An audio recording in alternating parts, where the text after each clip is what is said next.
Good evening. How is everybody? Woo-hoo. All right. We're going to start off with a little bit of fun. And what I call fun is competition.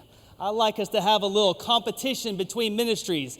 We have life group leaders, guest services. We have Kid Depot. We have Woodlands Preschool, student ministry, Impact.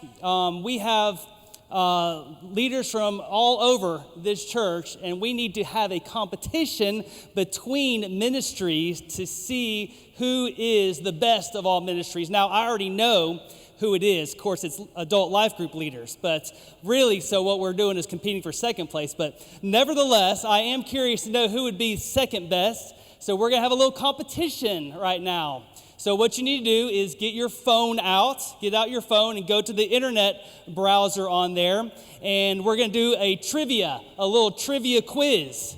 So if you'll go there and you will go to, it's ahaslides.com/FBS.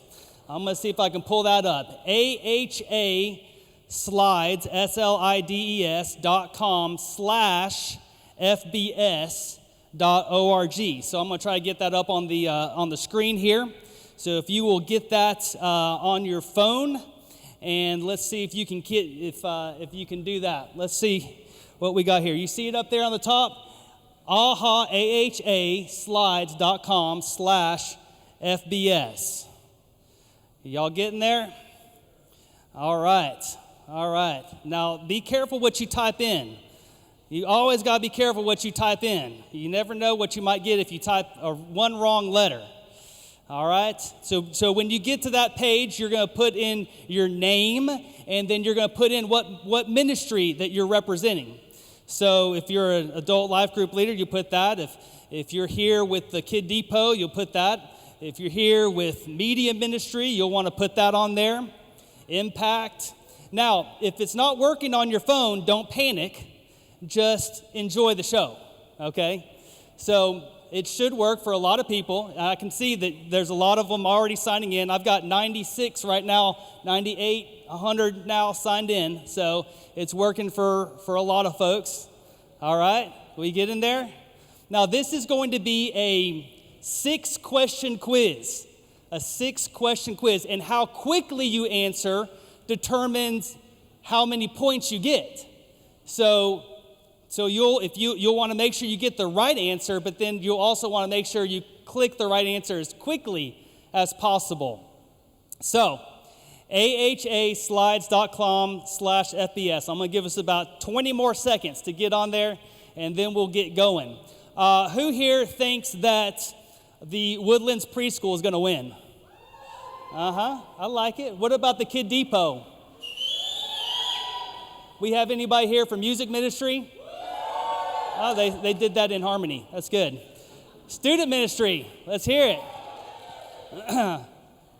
Recreation. Oh, we do have recreation. That's good. All right, rocking and rolling. All right, we're ready to start. All right, so be watching your phone. Yes. The Celebrate Recovery team. Yeah. That's right. Celebrate Recovery. We have 3 more guys getting baptized in the next few weeks. So let's hear it for Celebrate Recovery. Rock and roll. That's awesome. All right. Be watching your phone here. We're going to start this quiz. All right. First question. In what country was Dr. Wilton born? This ought to be an easy one. You ought to get this one pretty quickly. But we'll give you a chance to make sure that you look at all the answers and get it down.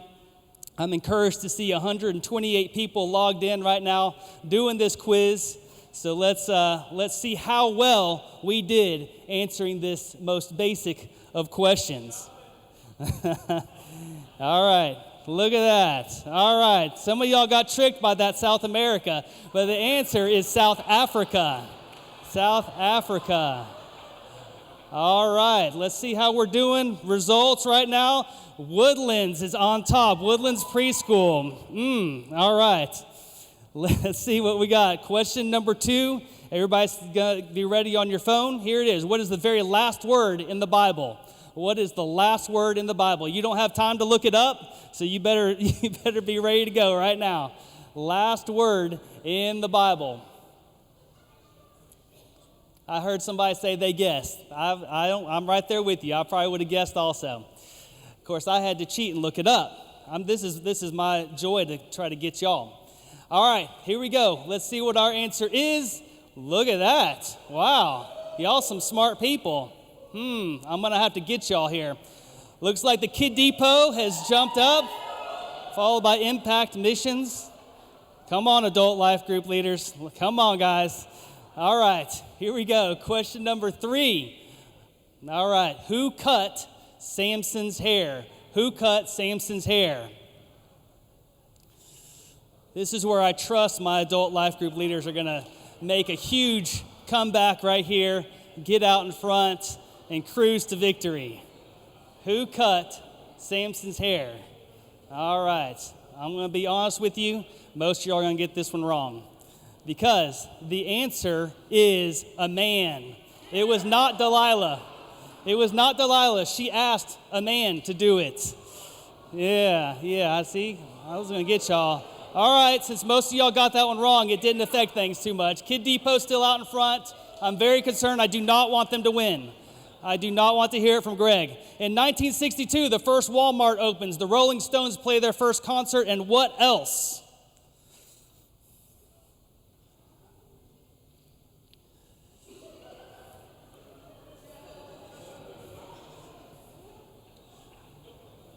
All right, a lot to read there. Let's see how well we know our history. What happened in 1962? The FBS church sanctuary was destroyed by fire. Lots of different answers there. Let's see where we're at now. And come on. Whoa. All right. Kid Depot's losing their grip on the lead. Where's the... Come on, life group leaders. All right. Number 5, question number 5. Here we go. Which of these ministers is a former barber? A former barber. All right. Who do you think would have been a barber many years ago? Who was it that was once a barber? All right. 3, 2, 1. Here we go. Who's it going to be? The answer is Sam. Sam. Very nice. Little known trivia. All right. All right. This last one, I believe that, women's ministry has gone out in front. All right. Student ministry is coming back. Here we go. Dr. Wilton should know this one. What initially prevented Billy Graham from joining the U.S. Army? What prevented Billy Graham from joining the U.S. Army? Very, very tricky here.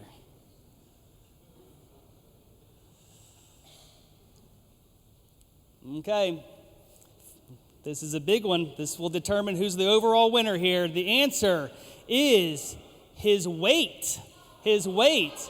He was actually underweight. He did not weigh enough. All right, moment of truth here. Moment of truth. Here we go. The winner is the women's ministry.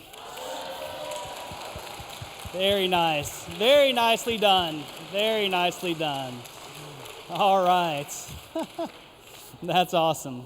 Well, you guys are so much fun, and it is such a joy to be able to be here and fellowship with you all and to be amongst such giants in the faith, people who are making a difference. The reason that you are here is because we want to let you know you are making a difference. You are making a difference. Each and every one of you, in whatever capacity you're serving in, you are making a difference for eternity. You are leaders. As I mentioned this morning, you may call yourself a volunteer, but I call you a leader. Jesus was a leader, but he was a leader unlike any other. He was a servant leader. And you are all servant leaders, willing to put others, particularly the Lord, before yourself, but also loving others just as yourself. So because of that, you're a servant leader. And we get the privilege of serving a church that is led by the chief of servant leaders, who gets to be the one who serves us all, but does so with leading out with Jesus Christ as the chief shepherd of us all, but also leading out with love and grace and truth and mercy and all the things that make Dr. Wilton great. And actually, although this would make him uncomfortable, I think that we actually rarely ever give him any kind of like round of applause or anything. So, Dr. Wilton, come on up here and let's give him a round of applause.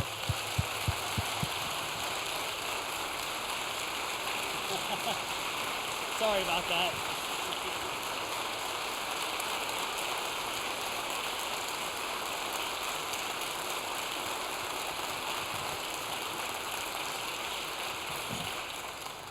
Well, that's very gracious and so kind of you. Thank you so much. What a wonderful time this is to be together. Steve Young down there, our guest, what a blessing to be together like this. And Jason,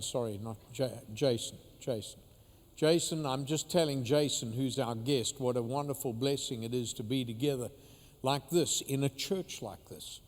And my purpose here tonight is to say thank you to you. And how do you say thank you to people that mean so much?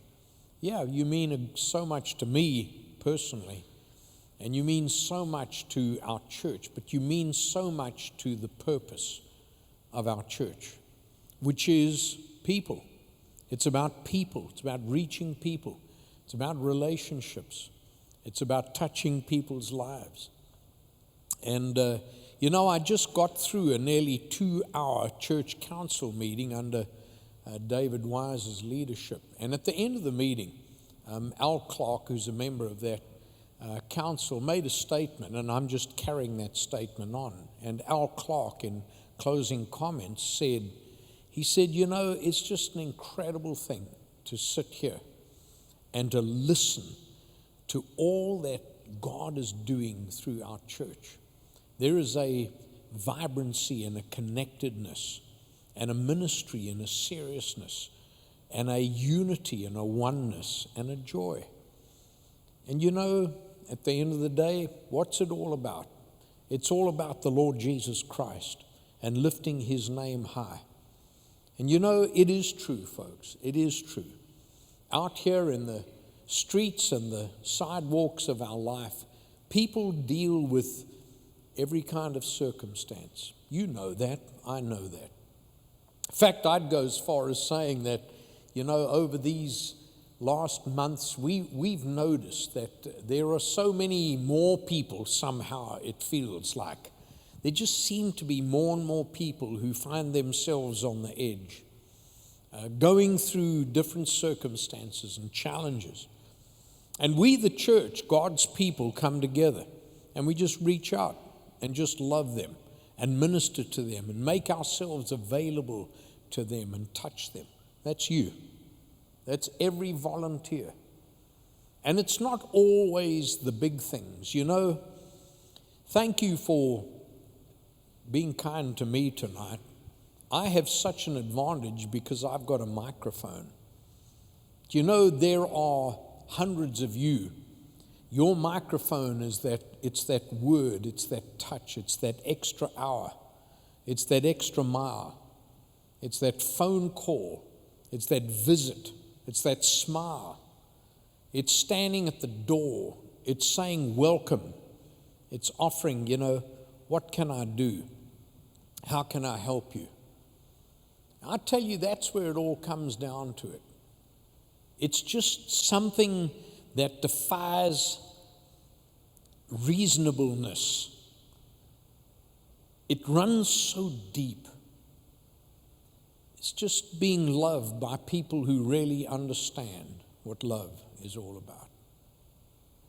And I became the recipient of that in a very real way, because just 3 weeks ago I was with our young people, our students, with Seth Phipps, and getting ready for Collide, and that turned into just the most incredible. It was just so powerful. And it was Sunday, and they were on the bus getting down there, and we'd been preparing and doing all kinds of things together with the team that was down there. And all of a sudden, my phone rang, me. And on the other end, I'm told my own son is in critical condition. And he was preaching at First Baptist Church of Fort Lauderdale, down the bottom end of Florida.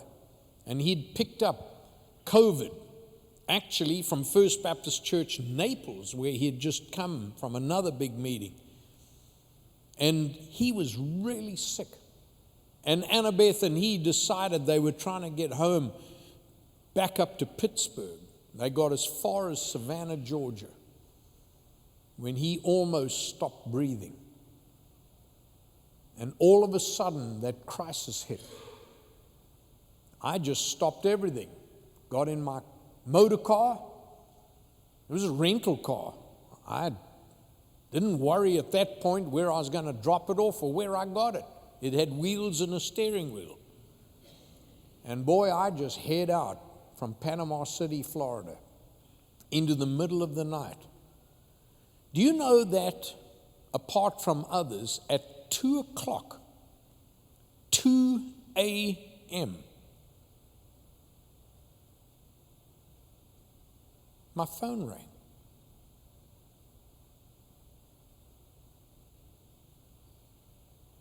O'clock in the morning.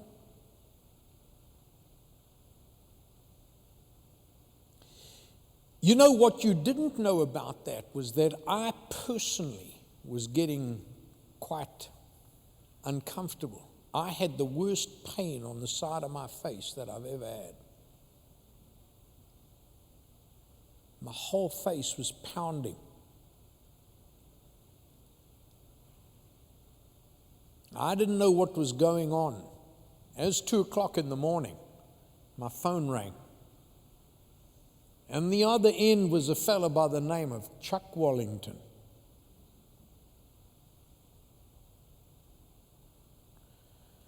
Hey there, Pastor. Just wanted to call and see how you're getting along. Chuck, is that you?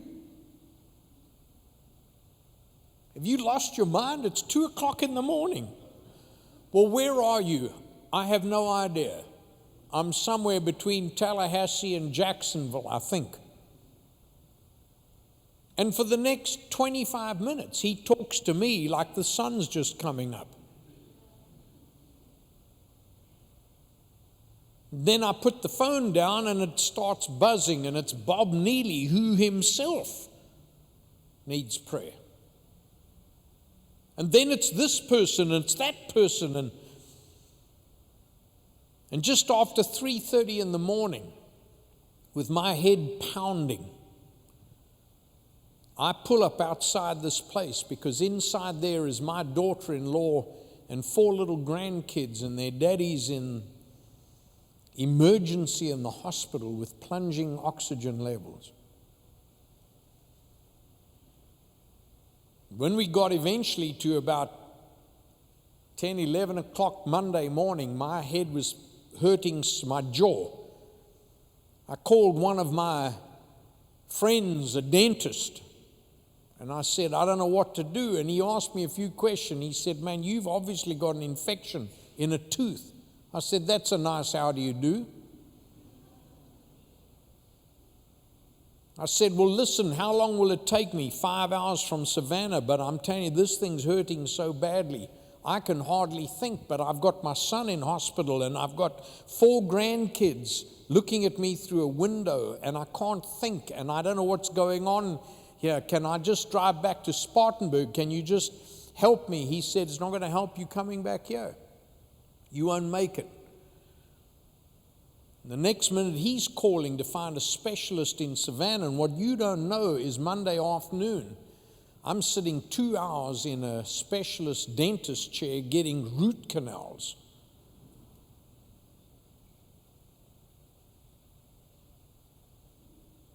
I finally get out of that place and my phone rings and they say, well, they're going to let your son out of the hospital, but he's not well. We're going to try and get him back to Pittsburgh. And I go and I fall in line behind that car for nearly 13 hours on that road. Now my jaw's much better. And I follow them bumper to bumper all the way to Pittsburgh and sit in a parking lot outside their house for 2.5 days in my car because I can't go anywhere near them. And you are praying and calling and loving. Oh, sorry, I'm just talking about me here. I didn't mean to do that. I present to you, because you love Jesus. I want to tell you, I'm not telling you to do something that I haven't received. I'm thanking you for something I've received as long as I've known you. And you do that for everyone. This is what it means to be the church. This is what it means to love people where they're at. It doesn't matter if it's a jaw ache or whether their son is in need of prayer or if they've lost a baby through a miscarriage or whether they are suffering grief because a loved one has gone, or, oh, excuse me, this army of people who together with Matt Kuhn just are always out there saying, welcome, come on in, what can I do for you, how can I help? You people who sit, you serve, you stand, you sing, you reach out. Randy Welchel, aren't you tired of this yet? You've been a powerhouse, you and Renee. As long as I know, it seems like you are like the little pink bunny. Sorry, Renee told me to call you that. You just keep going and going and going. Do you know how many people, Randy, you and Renee have touched over the years? Oh, excuse me, is that the Millers behind you? Oh, did I see Debbie Sebeski sitting over there? Or is that David over there? Thank you. So let me pray for you. Lord Jesus, I just am up here tonight as one recipient, saying thank you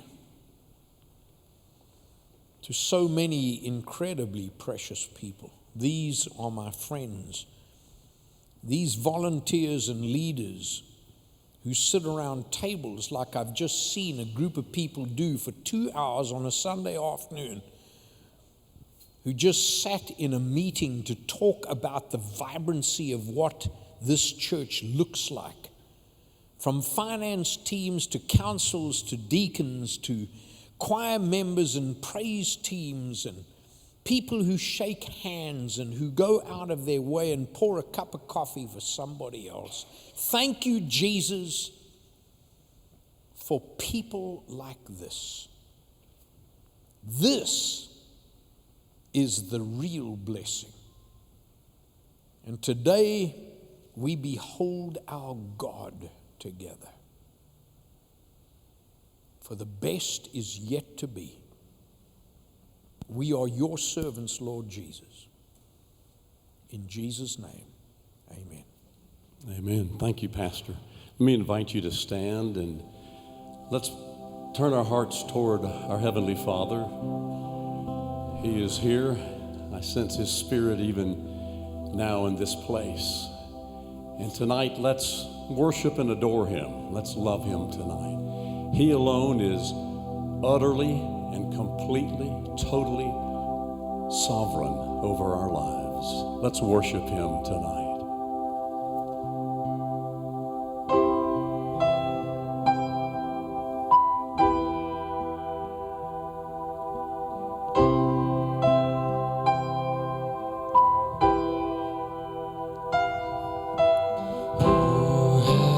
Held the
It's one of the things that I love about leading this leadership summit like this. I get to suggest a song, so that's one of my favorites, and really, what we get to do on ministry staff is we get to behold our God, and what we see of God is His hands and feet through you guys.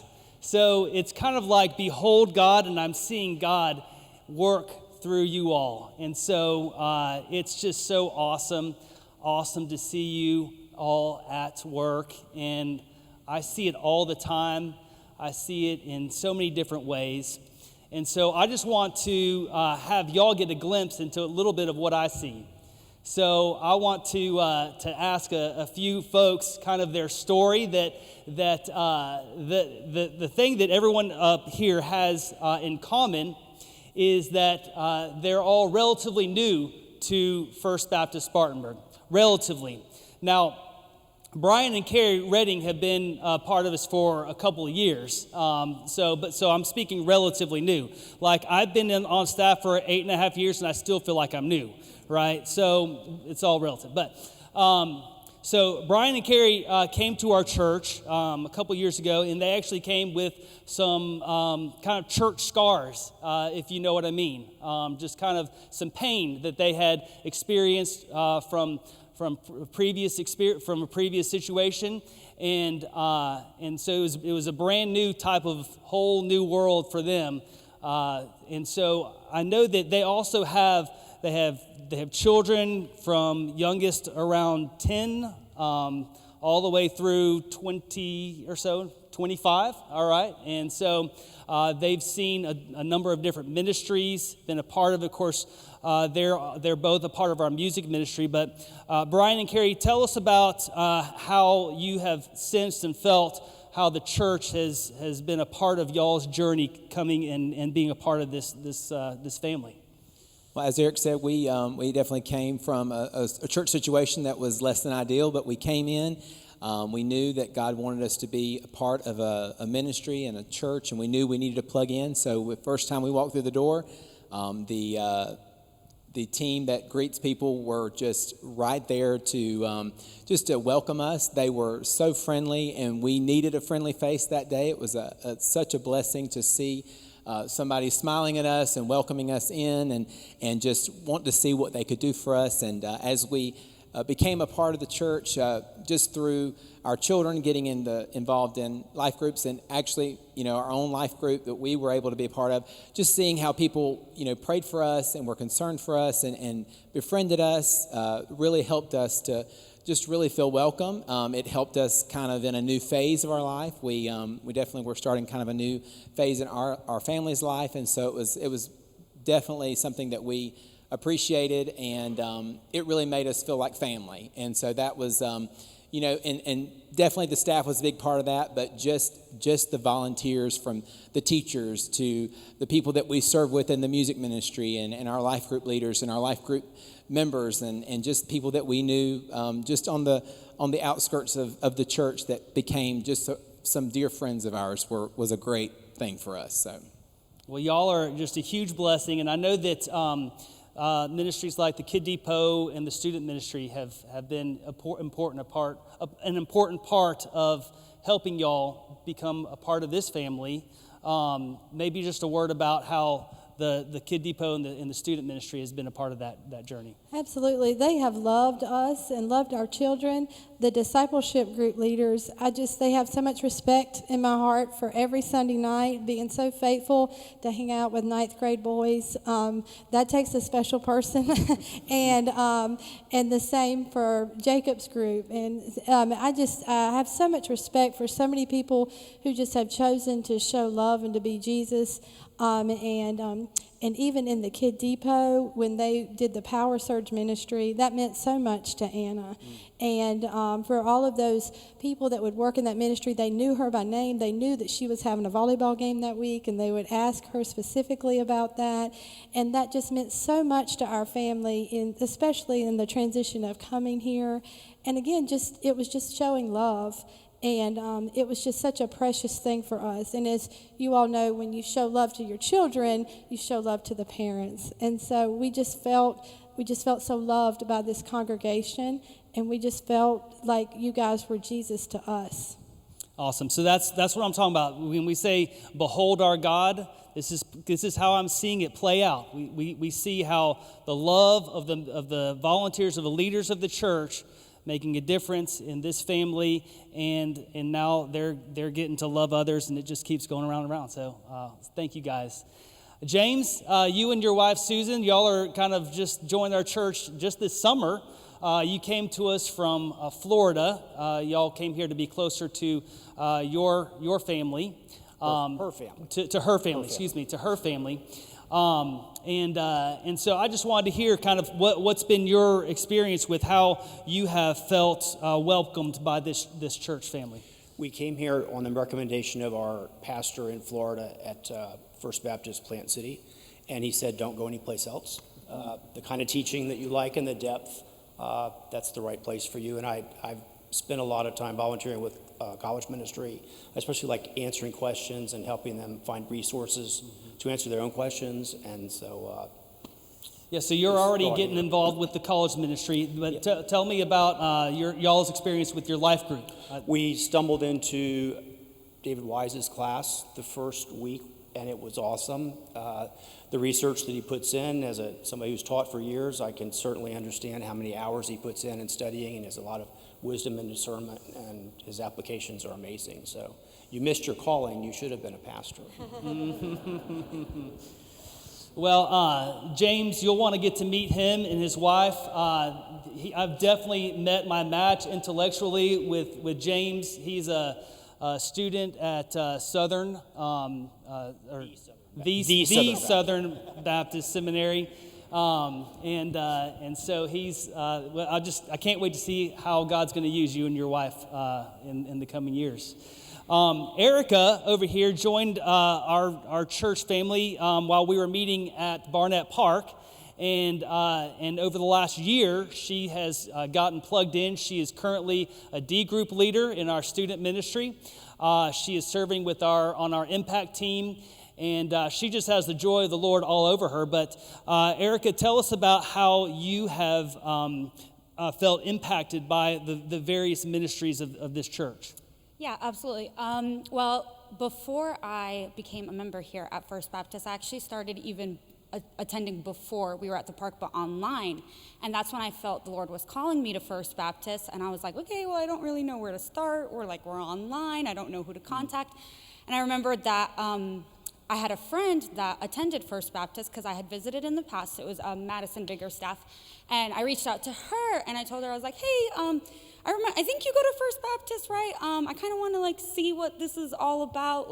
Do you mind getting me plugged in somehow? I know it's kind of weird. We're online, that we can't really do that right now. And she's like, oh, absolutely. You can join my life group. Mm-hmm. And I was like, oh, okay. She's like, it's a little weird. We're meeting on Zoom right now, but it's fine. You can still join. And I was like, okay, great. So I joined their life group. We were meeting on Zoom. So whenever we transitioned into the park, I already had a group of friends and a community to sit with and to fellowship with. So that was really nice. I didn't just walk into the park and feel kind of lost.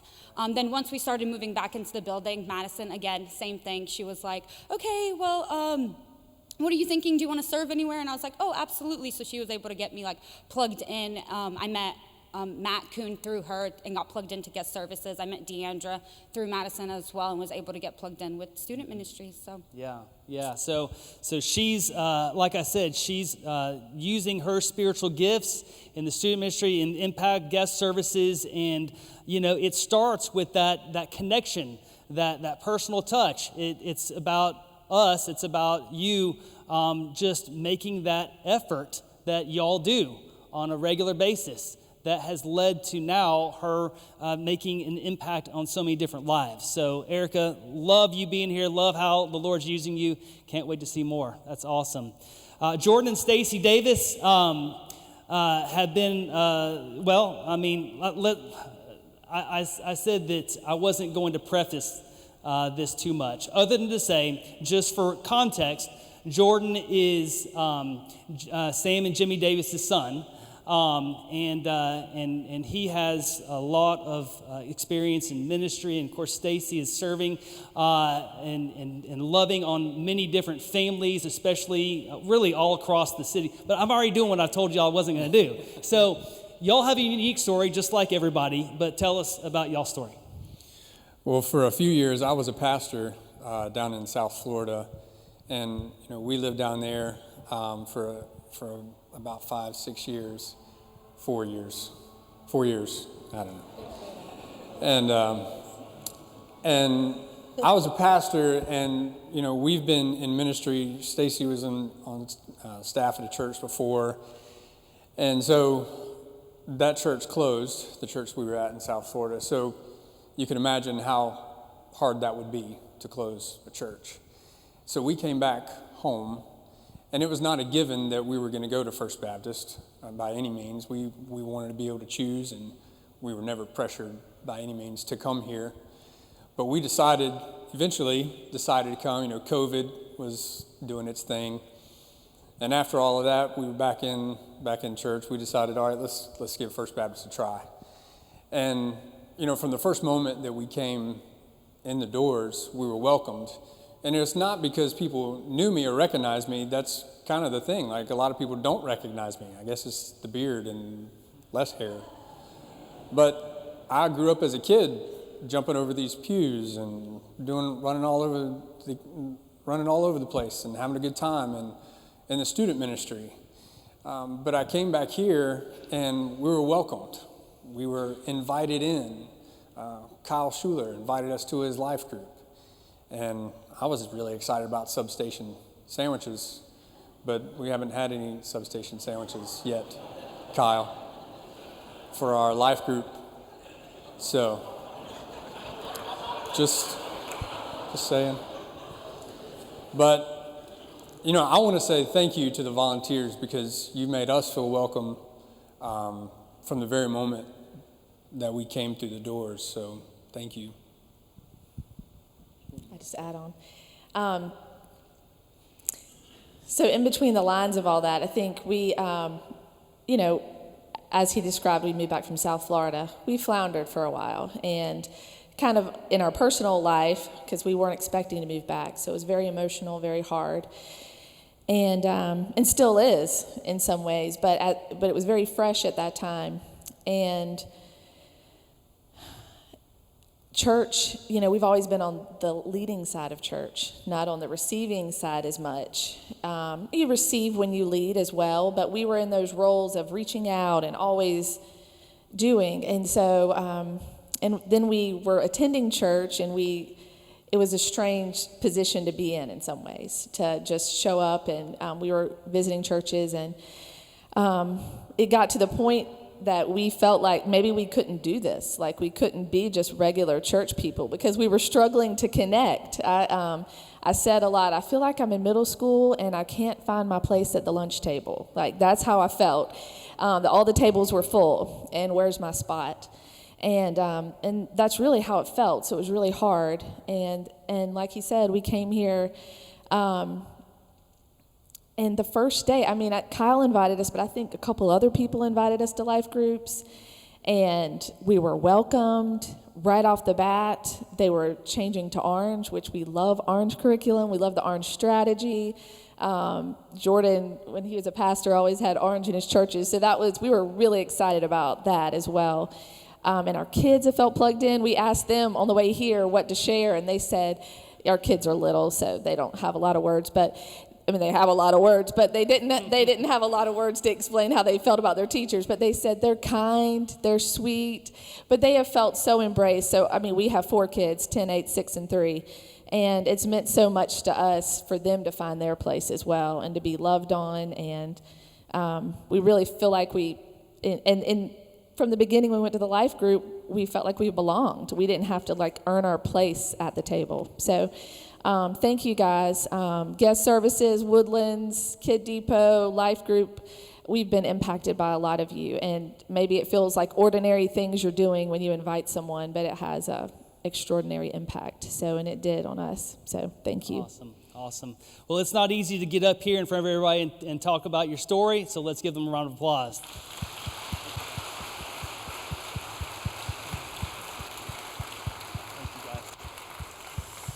That's what I'm saying. Behold our God. It's beholding what God is doing in and through the people of this church and how lives are being changed.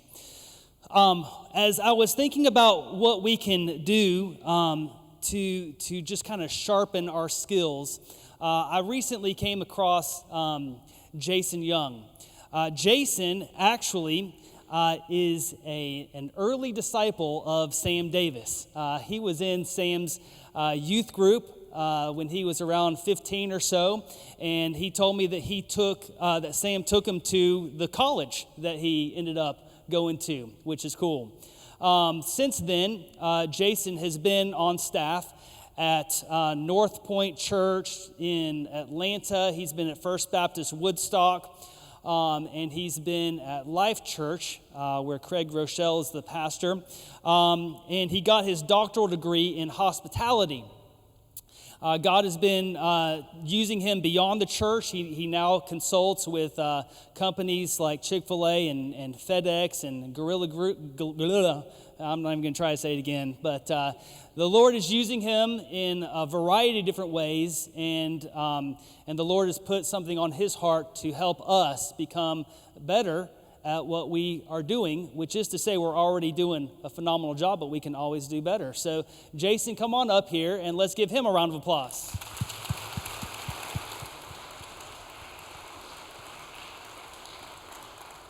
Thank you so much, Eric, and thank you for all of you who have, there's been a number of you that have come up here and prepared the reception. I saw Matt, Molly, I know Eric's been out there. I think Ryan, Miss Kathy's taking care of a lot of things for me tonight, so thank you very much. So thank you for putting this experience on.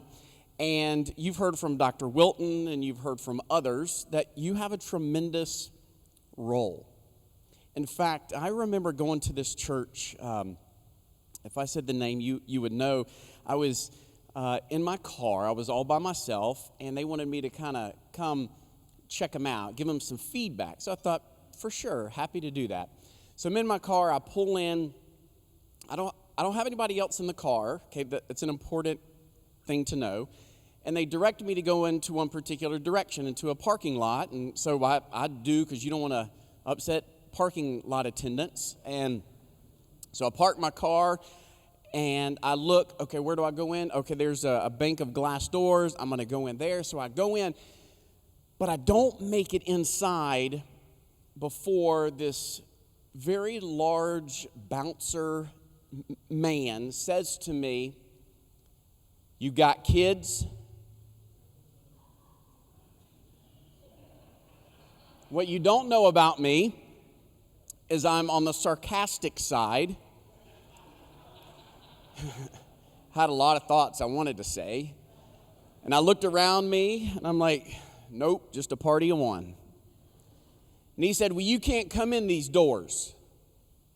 And I said, oh, well, I'm just trying to get into the worship center. You know, you got kids?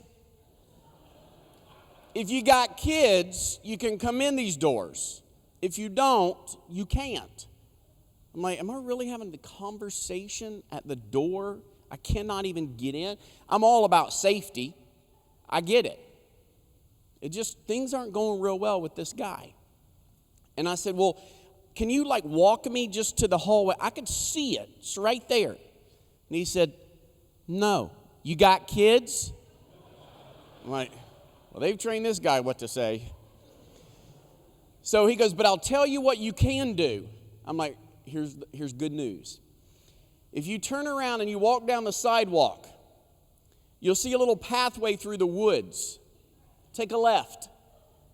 When you come to the end of the woods, there's another sidewalk. Take a left. And then when you see a bridge, pedestrian bridge, take that left and go in those doors.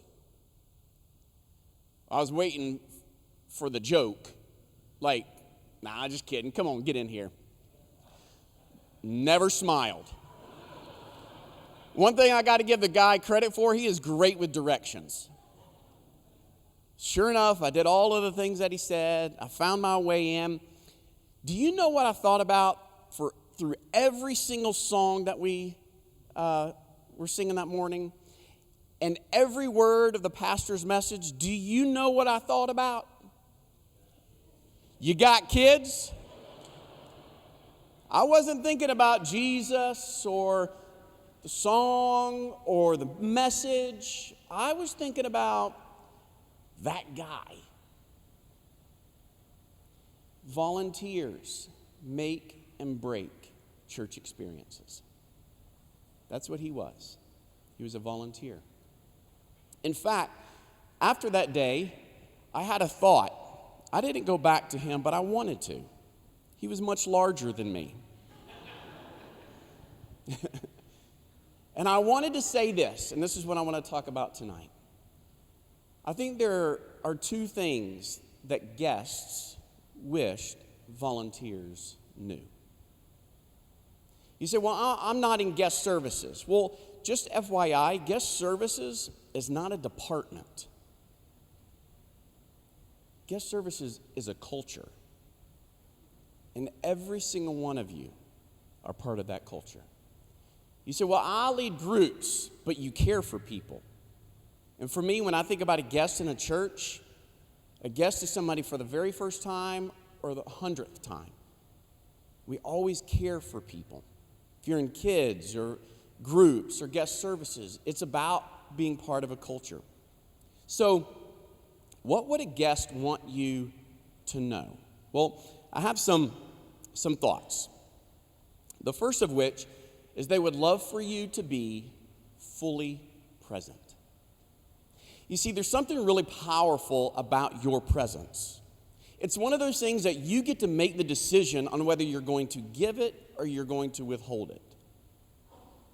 And when you give it, it's really powerful. And when you withhold it, it's really powerful.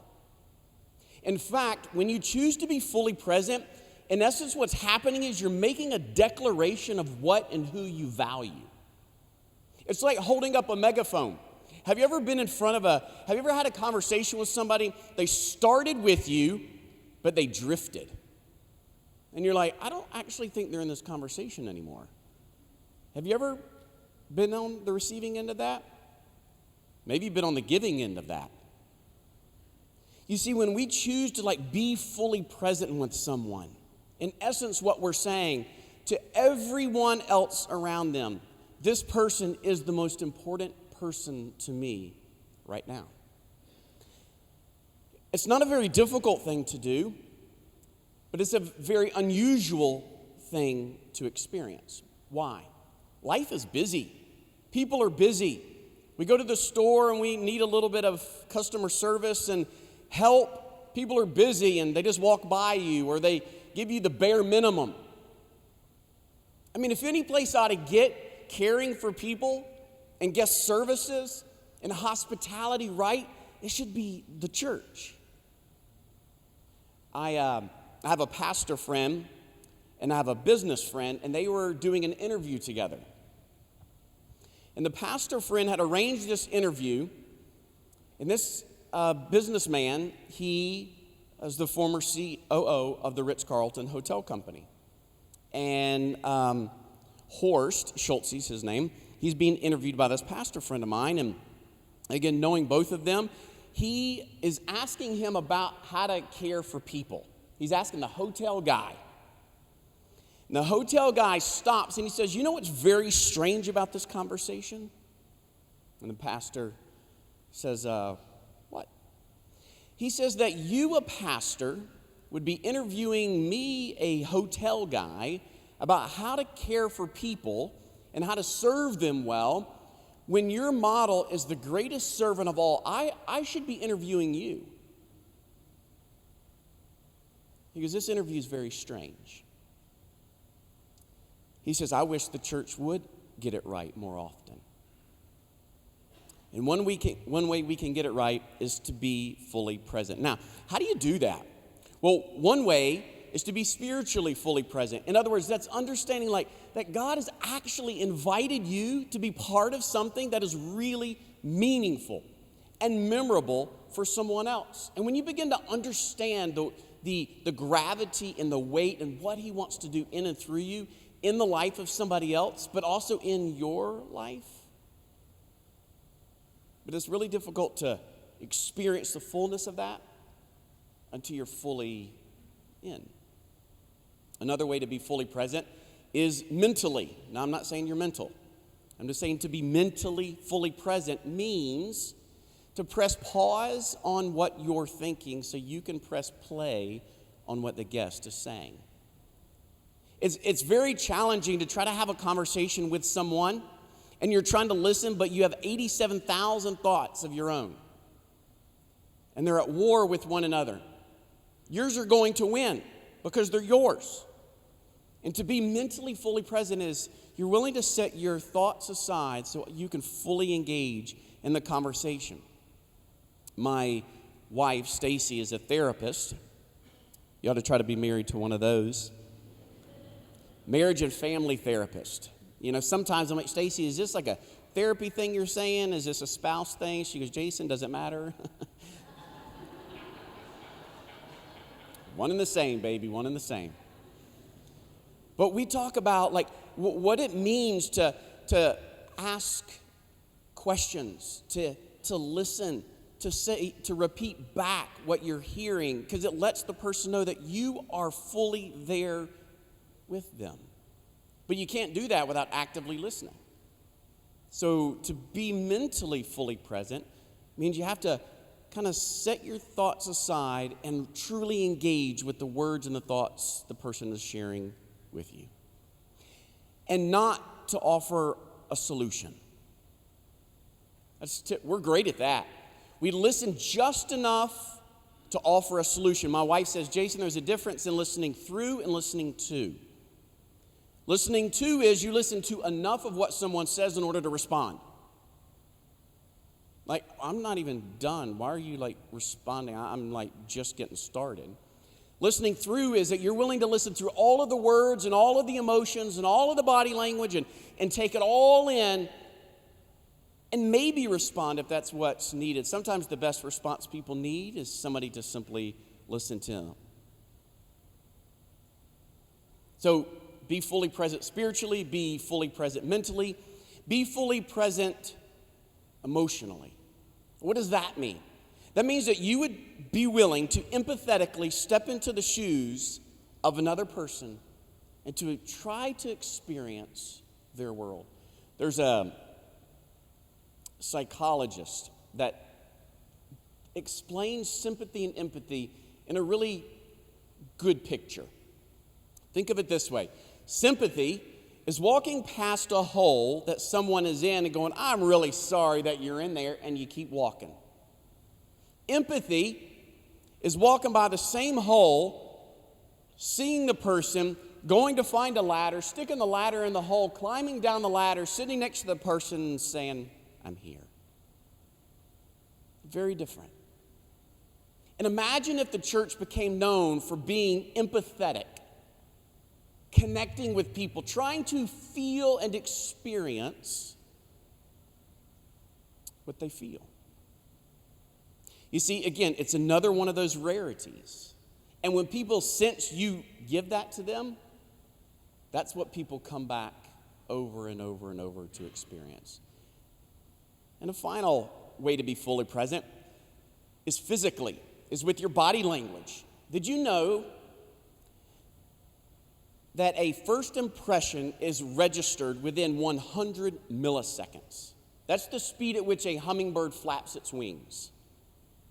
100 milliseconds. You say, well, I've heard all these talks like 7 minutes and 10 minutes, and like it's much faster than that.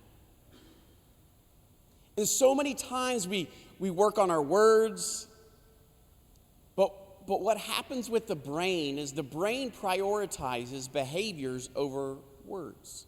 In fact, think about it this way. If you were to look at the inside of my brain, you wouldn't find much probably, but if you were to look in there, in the very center of my brain, and your brain, is the limbic system. And in the front part of our brains is the cortex. In the limbic system, that's where the emotions are housed. And in the cortex, that's where logic and rationale happens. So when people engage with you, group leader, checking their kid in, guest services, you're a greeter at the door. Anybody in this room, that's a moment, that's a stimulus. The first part, the brain kicks in, is the limbic system, how you make them feel. Not the rational part, not the logic part. We may not even ever get there. And so a lot of times as we think about what brings people back to church, now I know that there are spiritual reasons, God can, all of that is first. But if we're talking just about basic experiences, much of what makes people come back is about how they felt when they were here the first time. And the brain is powerful. And so if words are being used but behaviors are different, behaviors will always win over words. The brain always prioritizes that. And so when you're with somebody and you can be fully present physically, your body language says, I'm here. In fact, don't do this in a weird way, but I'm going to give you a little trick. Did you know that when somebody is done with a conversation, one of the very first things that changes in their body language, their feet, they begin to shift away from you. Usually it starts with 1 foot and then 2. And you know where the feet typically go? They don't even know they're doing it to the closest door. Try it. Don't get weird. Go, look at you. I know you're exiting. Okay, let's wrap this up. We all do it. The brain does it. And so when you are having a conversation with someone, stay in it. When you're ready to leave, because they just keep going and going, talking about like the Energizer Bunny, on and on and on. Maybe like you feel about me right now. I don't know. Stay in it. Because giving the gift of your presence is really, really powerful. And that's what a guest wants you to know. Whether in your group, whether coming here for the first time and they encounter a greeter, whether they walked in today and they were handed communion, whether when they left somebody spoke to them or did not. Maybe somebody picked them up in a golf cart, took them to their vehicle. Maybe they picked up their kids. Maybe they brought over their middle school student for the very first time. I don't know. But giving your presence is really, really a powerful gift. Now, there's a saying that's super brilliant. It says, wherever you are, be all there. So be there. Stick in there with people. Give your full presence to someone. And watch how they respond. You see, sometimes I think churches, what we do is we build machines. It's another Sunday. I'm just a volunteer. You're not just a volunteer. You're a volunteer that God is trusting to help people feel seen and valued so they want to come back again and again and again. But you're setting the stage. Always think about it this way. Every volunteer sets the stage for the next volunteer. So if you say hello to me, I was here this morning observing. No, just kidding. But the very first hello somebody gave me set the stage for the next person. And that person set the stage for the next person. And then until I was seated in here, I came in here at 9 and the hangar at 10:30. And like everybody contributes to everybody else. And that's a really, really big deal. So you bring your full presence because guess what? You're setting the stage for the next person. Eventually, you're trying to just set the stage for there to be no distractions so God can do His big work in their life. That's what we're about. But unfortunately, sometimes what happens is the experience that people have are distracting. And it shouldn't be that way. So a guest would love for you to give them your presence. Okay? And the second wish they would love you to know is that they want you to understand their feelings and your functions.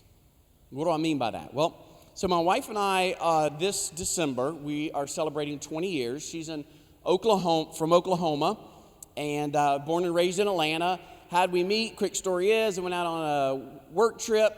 I was at this big Bible studies. There's like 1,000 people there. We're about to leave. I look at the back of the church. I see her, and I'm like, I'm going to marry her. Now, where I went wrong is I asked her if she felt the same.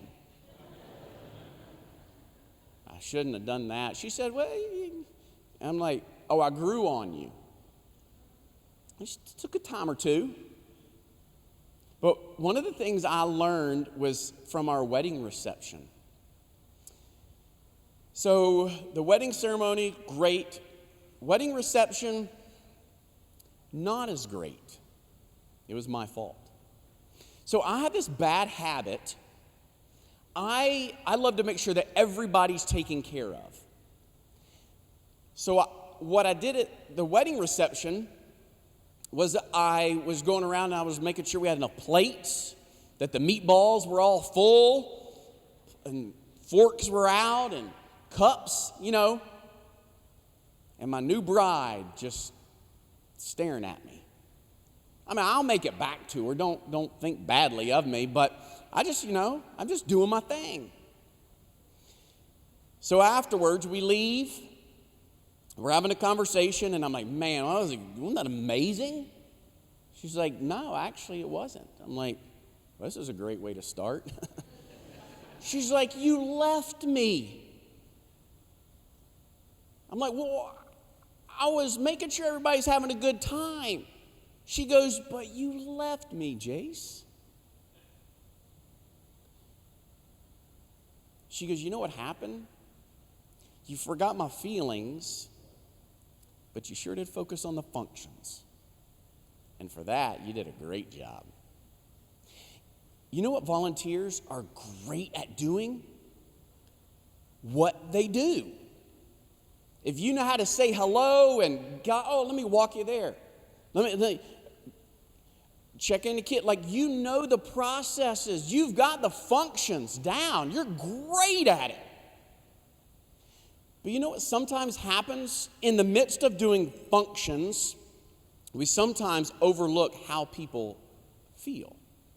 So we're like, man, I'm good. I am good at my volunteer role. I mean, I wouldn't say that, but I'm good.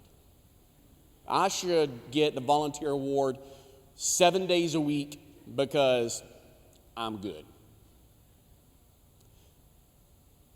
But maybe you're like me, and I was doing the function stuff really well, but I forgot how I made someone feel.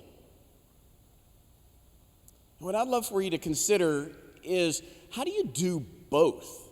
Because both, as a volunteer, are absolutely necessary. I have a note here that I think of it this way. Serving is very task-oriented, but hospitality is more feeling-oriented. You say, so I don't serve when I do hospitality? That's not what I'm saying. But I can serve somebody, I can do for someone devoid of any hospitality. I just do my function.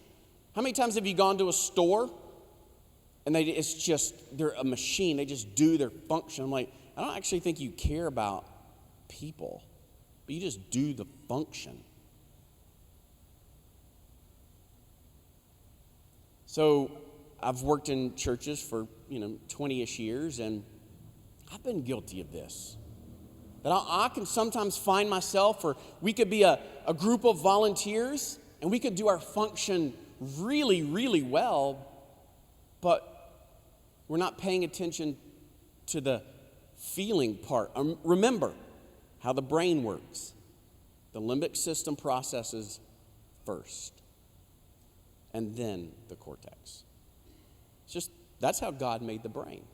So as we think about experiences, as you think about First Baptist Spartanburg and the experiences here in your role as a volunteer, not just a volunteer, but as a volunteer, a key player on the team. You have things that you're responsible for, and do those things really well. But you're also tasked, if you will, with thinking about how you make someone feel in the process. How do you do that? Well, I think about, 1 Peter 4:9, like we're gonna offer hospitality without grumbling. Like we're just not saying that you grumble, but I'm saying we're just gonna all in with hospitality. I'm all in. I'm gonna do my function well, but I'm gonna pay attention to how people feel, and I'm gonna connect with an existing feeling. I'm going to try to engage with someone about where are they right now, not where I want them to be, but where are they right now. And I think sometimes we don't do that. We want them to start where we think they should start versus starting where they are. And so it's seeing them for where they are and who they are. And then we can move them down the pathway. For me, one of the ways to do that, and I don't know if you've ever done this, how many of you have been here less than 5 years at First Baptist Spartanburg? Less than 5 years? 5 to 10? 10 to 15? 15, 20, 20 plus? The longer you are somewhere, the more familiar you become with the environment and the surroundings and the way things go and where they are and how to get from A to... You don't have to think about it.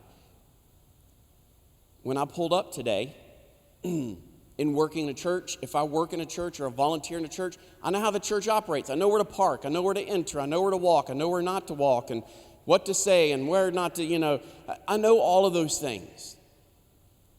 I've never been to First Baptist Spartanburg till this morning.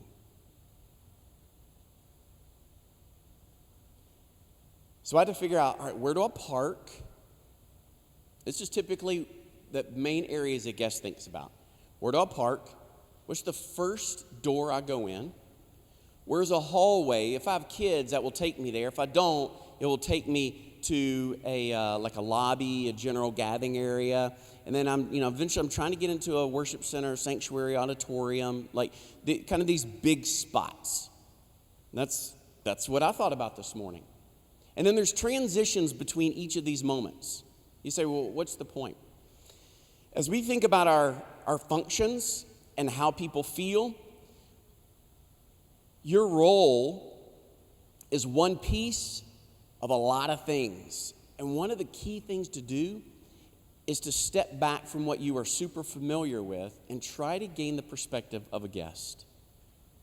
But what's it like to park? What's it like to figure out which door is right and which door may not be? Now I have this trauma experience. I'm afraid I'm going to go back into a kid door and then there's going to be another bouncer guy like his cousin works here or something. You got kids? I do think about that every church I go to. Is this the right door? What's the right hallway? Is there a lobby? Is this the auditorium or sanctuary? What do you call it? I'm trying to familiarize myself quickly, and I'm a church guy. And so maybe beginning to think about all of the little micro moments that make up what it's like to come to church at First Baptist Spartanburg. Because when you wake up and you put on your clothes and you drive to church, I promise you, you don't think about that stuff. It's familiar. But I also promise you that when a guest gets up and they get dressed and they come here, they do think about that stuff. And if somebody hasn't thought about it for them on their behalf and created a thoughtful, smooth, predictable, safe, comfortable experience, then they will feel what it's like to not have that. I don't know if you know this, but on average, people have 25 emotions every 60 minutes.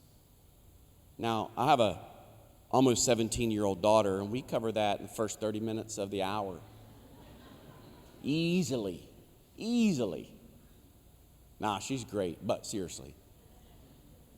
And so you can imagine if people come to church, if with that research being true, They could be all over the place. This doesn't even count the fact that all the emotions are bringing in from home. You know, maybe the argument they just had as they drove in and they pull up and they we want people to think we have it all together. So smile and act like y'all are happy.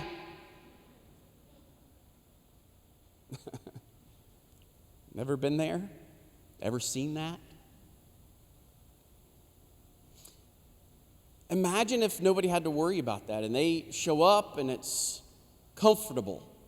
And somebody's thought through all the little micro moments that make up this big church experience moment, because there are a lot of small little moments. Think about it, parking, and then, okay, there's a greeter, and then, okay, we've got 2 kids, so let's say we've got a preschool and an elementary. Let's say we've got 3 kids. It's complicated, and we have a middle school student. All right, we got to figure out, well, what do I do with it? So somebody's thought through all of that. Preschool's thought through theirs. Elementary's thought through theirs. They've even thought, on the middle school side, like every single ministry area has thought about the whole guest experience. That's why I'm saying it's a culture. It's not guest services department that's responsible for providing care for guests. It's a culture. It's a us thing. We all do it. Because at some point, every guest you will engage with. At some point. That's why it behooves us to be hospitable, to practice biblical hospitality, and we could talk about it all night, but we won't. But what would it look like in Romans 13:2, not neglecting to show hospitality to strangers, or to, as it talks about in Romans, to practice hospitality, in other words, to pursue it. Don't just sit and wait for it, but pursue it. And may we not just do it, but may we be it. Because I promise this, if you could create a place where people feel seen and valued and cared for and prioritized, that's what people want and that's what people need. It's not guest services department that's responsible for it. It's the church that's responsible for it. I will say this, today, you're a friendly group.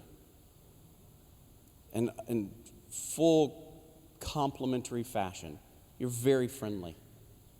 I mean, I went to 2 of the services, and not just, this is case in point. I came in this door. People were super kind and gracious. I walked down this wall, sat down at the back. I like to pick certain spots to sit. And I'm always curious, it's one thing when you're greeted by a volunteer, because that's what they do, because they have the shirt on. It's different when that same care and attention and seeing and all of that happens with people that don't wear the shirt. That's when you see the culture. And that's what happened right back there to my right. About 5 people, not just, hey, but I felt like they looked at me, they spoke to me, they waited till I responded, they engaged. It's a culture. I felt seen. So props for being friendly.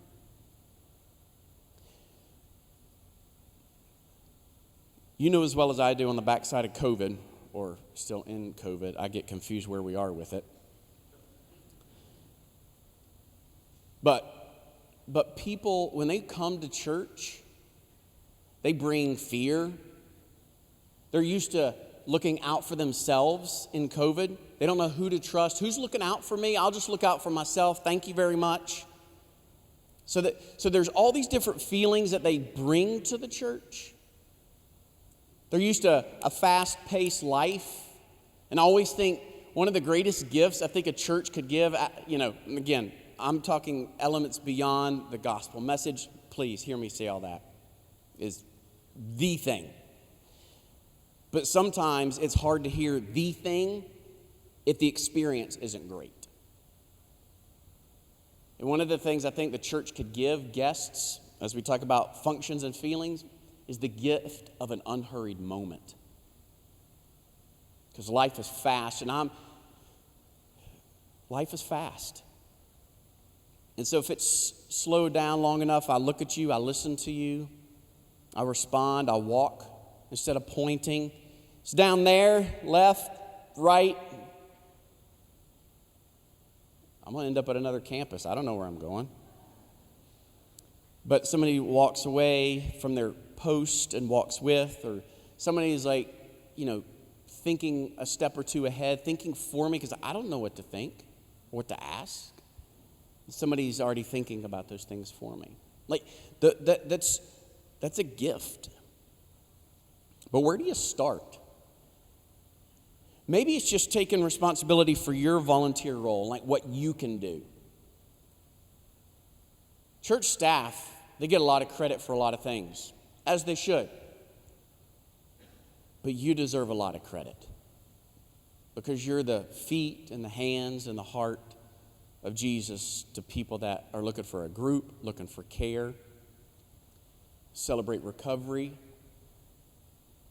dropping off a kid, coming in here, and maybe they've had a bad church experience in their past, and this is the day that changes everything for them.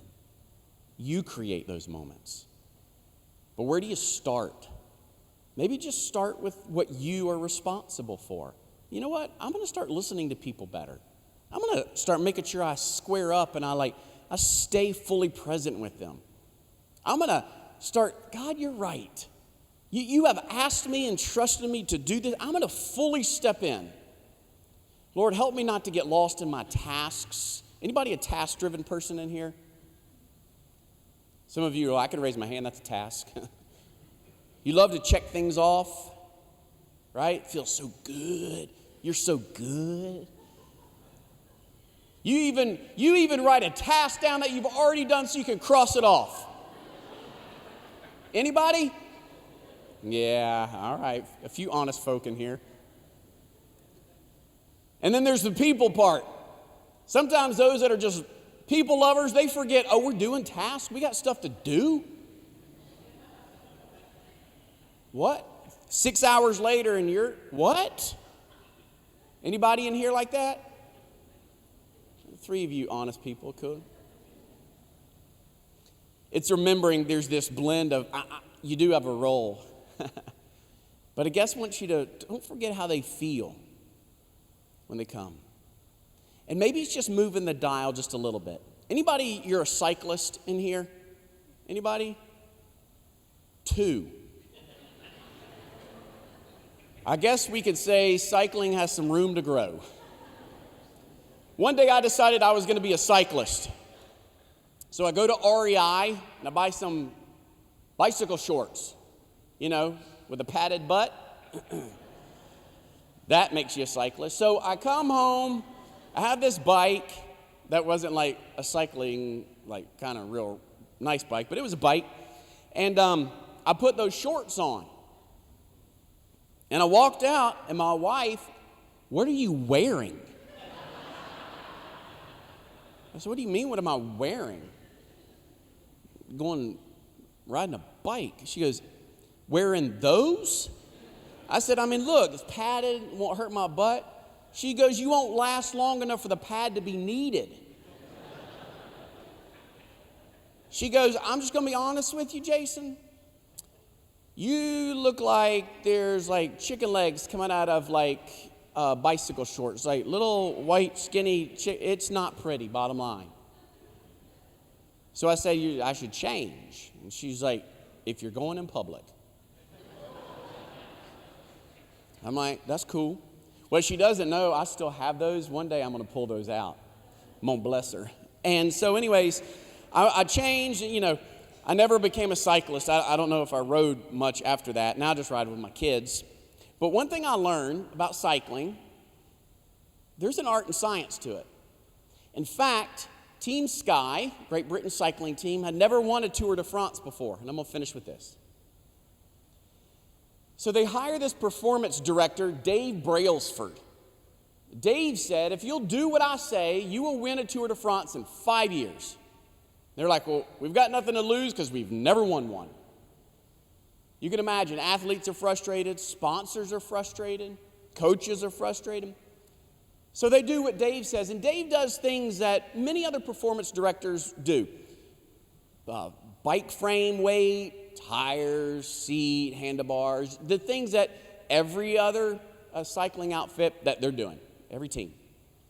But then he starts to do a few things that are a little peculiar. He begins to figure out the right massage gel that is most effective for each athlete. And when they figure that out, their bodies begin to respond more positively. Okay? Then he figures out how to optimize their sleep by figuring out the best pillow for each athlete. When they figure that out, they, of course, take the pillows when they travel. And then he does something that's really peculiar. He teaches them how to wash their hands. What was happening is they would get cuts and they weren't washing their hands. They would get infected. They would hurt. They would get distracted. They would slow down and they would lose. So he teaches them how to wash their hands. All of that goes away. They did not win a Tour de France in 5 years. They won it in 3.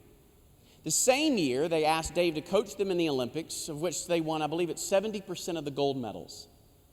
The next year, they won the Tour de France again under a different cyclist, same team, and ever since then, they have been a powerhouse in the world of cycling. What's the point? The point is Dave didn't change everything. He just tweaked small things. And maybe for you, in tweaking small things, it's I'm going to be fully present with the guest. I'm going to not get lost in my tasks just to do them. I'm going to focus on the person in front of me. And the tasks are the delivery that I get to use to deliver care. You see, it's called the aggregation of marginal gains. Because if you do positive 1% movement, you move upward. If you don't, guess what happens? By default, you go the other way. You never stay the same. When I think about the opportunity the Lord has given all of us, that He's given His church to care for people, to be hospitable, to offer biblical hospitality, which is, I'm going to love a stranger as if I love my own brother. Out of Romans, the word hospitality, literally, that's what it means. It's a combination of two words. I'm going to love a stranger as if they were my own brother. You're not just a volunteer. You're a leader at First Baptist Spartanburg that God is entrusting a ministry to care for people. And that is an enormous deal. He's proud of the work you're doing in this church. Can we always improve? For sure. Don't feel like you got to go overhaul everything. Again, 1%, aggregation of marginal gains, small tweaks. Just keep making it better. But stick with it. Again, caring for guests, it's not guest services a responsibility. They're a piece, but it's a cultural thing. And when the church, not just this church, but when the church wakes up and deeply cares and deeply wants to elevate the dignity of a guest, to honor a guest, that's when more guests come back again and again and again, and they bring people with them. That's the ultimate compliment. Lord, tonight, this is your church. You have put in this church a remarkable senior pastor. Now, I've followed Dr. Wilton from a distance for a long time, and just sitting, listening to him today, the shepherd's heart that comes across to care for people is obvious. I thank you for the ministry of this church. I thank you for Sam's ministry in my own life. I thank you for the number of people that looked at me this morning and said hello. Some volunteers, some attendees. And Lord, I pray whether volunteers are here tonight that lead a group, that are working with kids, students, celebrate recovery, guest services. I don't know every group represented. Nobody in here is just a volunteer. And maybe somebody in here, you've been volunteering for a long time and it feels old. God, if that person is in here, I pray that you would recapture their heart to care for people by being reminded of how much you care for them. Again, we love other people because you first loved us. So help us to remember that biblical hospitality is not just a thing we do or a department in a church. It is a narrative that is all throughout the Bible. So many examples, so many stories. And I pray, God, that this church would continue to care and even level up how much they care for every guest that comes here. Thank you, God, for caring for us and showing that through the person and the work of Jesus Christ. And that you loved us so deeply. May we mirror that. May we love people deeply too. In Jesus' name, amen.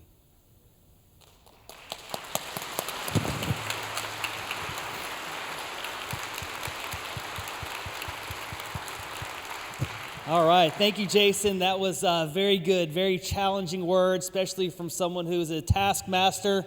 I need that. And I believe that here in the next few weeks, coming month, that the Lord is going to bring us many new faces. So I think that we're going to be ready for that more now than ever. So I just pray that you will take to heart some of the things that he said, maybe tweak just a little bit. And I believe that God is going to bring to each one of us some new people in the coming weeks ahead. I want to thank Kathy and Shay for working behind the scenes and working through all the details. Thank you guys for doing that. Thank you, music team and media, for blessing us. Matt and his guest services team. We're all guest services. You're going to remember that, I know. But he has put together a great presentation outside, welcomed everybody. And he just texted me and said there are some wonderful cookies and coffee that are available for you right out here that you need to make sure you get one, because I had one and they are amazing. They're not just your run-of-the-mill cookies. They are amazing cookies. You need to get one so you can have that for dessert for tonight. So thank you guys for being here. Love you all. Have a great week ahead.